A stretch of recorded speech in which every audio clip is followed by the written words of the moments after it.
Hello, Plymouth Township. This is Timothy Kiernan. I'm here with Fire Department Chief Dan Phillips. Hi, Tim. Hello, Chief. And we have two other members of your Public Safety Committee for 2018, Susan and Dan Bondi. Hello. Hello there. And this is the second in our series of Fire Department vehicles, Know Your Vehicles. We're doing Engine 2 today.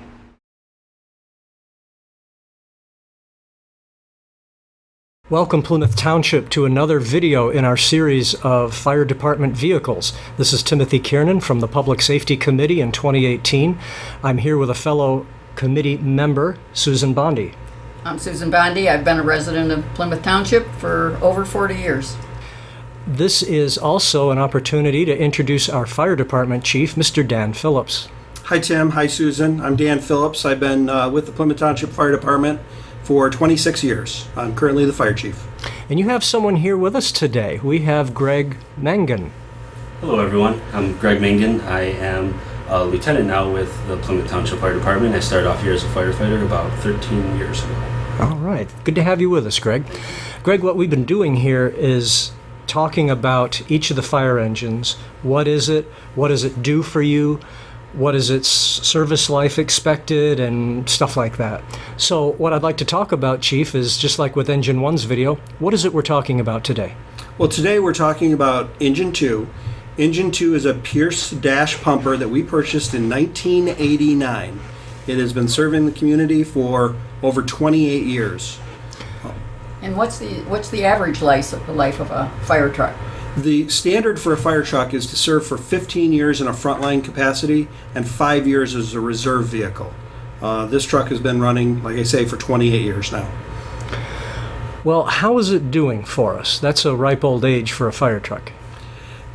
She still runs, but as things get older, they break down more often. This truck breaks down a lot. Currently, we've just replaced the brakes. We probably spent more on the brakes than the entire truck is worth today. Why is that? Brakes, like sometimes people think, oh, new pads, new rotors, I'm good to go. What would that? Well, this truck has to stop. This truck has 750 gallons of water. Water weighs about 8 pounds per gallon. Oh. So it has to stop with a tremendous amount of power so that it can't, so we won't get an accident, so we won't hurt people when we're responding to fires. So brake jobs on something this large that travels this fast and needs to stop is more than on a passenger vehicle, I guess. Absolutely. It certainly is. Another issue with this truck is the tank that stores that water is rusting out. And we're going to have to replace that tank this year. This year? Yes, that tank will be replaced this year. And what did you say the cost of that would be? It's going to be about $17,000 to replace the tank in this vehicle. If we think about, like, say the tank didn't need to be replaced, like what's the average maintenance cost of an engine like that? Oh, and do I say fire truck or fire engine? Is there a difference? I want to get my terminology right. Fire truck or fire engine works. Okay. Or we could say it's a fire pumper. Fire pumper. And that's because you have different kinds of fire engines that a department may use for specific purposes. This is a pumper, so it brings water to the fire. Yep, the pumper has the big pump that can pump over 1,000 gallons a minute to a fire. We also have tankers, which carry over 1,000 gallons of water. We don't have a tanker, but in Plymouth Township, we don't need a tanker because we have lots of hydrants. So you don't need to go remote and bring your own water necessarily. Correct. Well, that's good. There's also aerial apparatus, which is something we do need, but we don't have at the moment. What does aerial mean? What's an aerial engine?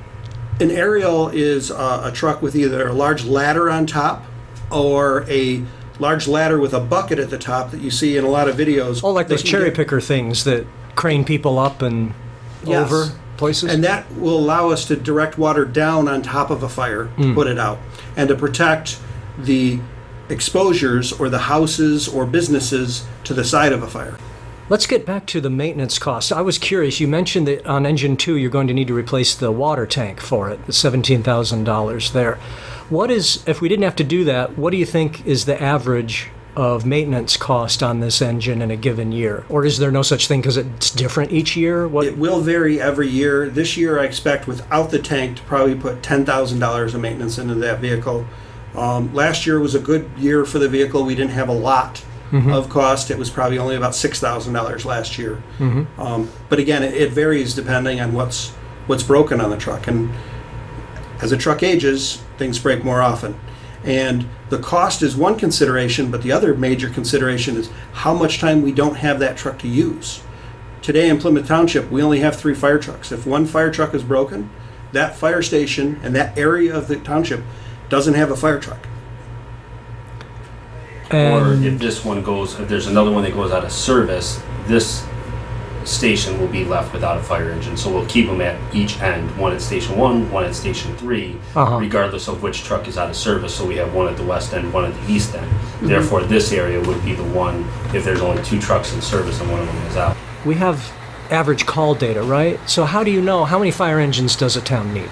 One of the methods is we do what's called a needed fire flow calculation for every building. And that determines how much pumping capacity a community such as Plymouth Township needs. Plymouth Township needs over 3,000 gallons per minute of pumping capacity. Actually, it's closer to 4,000. When we lost the 2 engines with the city, we actually received a negative rating for this because we don't have the pumping capacity necessary for the buildings that are in our community. That's one. The other issue is that we want to have our fire engines, just like our fire stations, geographically spaced to where they can get to calls within a certain response time. So, and what we've determined is that that response time gives us the best chance of a good result. So that's why Plymouth Township has 3 fire stations spread out in different areas so that they can provide good service in a fast time to all of our residents. What region of Plymouth Township does Engine 2 service normally? So it services the Lake Point area up in here in the residential area, but essentially Station 2's entire area is Eccles to the east, which is the border of Plymouth, the eastern border, south of 5 Mile going down to Plymouth Road, and then the western border is kind of a jigsaw type border, but involves kind of the border of Sheldon Road on the north end, and then along the city of Plymouth border line on the western edge of Station 2's area. So Engine 2 is what year was it built? It's a 1989. Basically, what is that, 29 years? Yeah, it'll be 29 years come here So it's 29 in years January. old, very shortly, and its maximum life is considered to be 20 years. Correct. So we've outlived that. We have. And it's With also good the maintenance. smallest, has the smallest pump of any fire engine in Plymouth Township. It Okay. pumps 1,250 gallons per minute. Versus- Engine 1 pumps 1,500 gallons per minute. Okay, and newer vehicles obviously can probably pump even more than that. Yep, they can pump, newer vehicles can pump up to 2,000 gallons per minute or greater. Okay. But you'd be happy with 1,500. I guess in this case, more is better for that metric.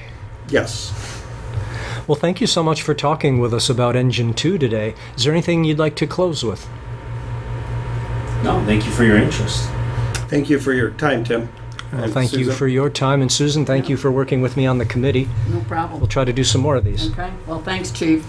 You are very knowledgeable about our vehicles, and I appreciate that. As are your people. Thank you for joining Yes. us, Greg. Yeah, my pleasure. Thank you for watching. If you have any questions, please email me at the address shown below or visit the Plymouth Township website, also shown below.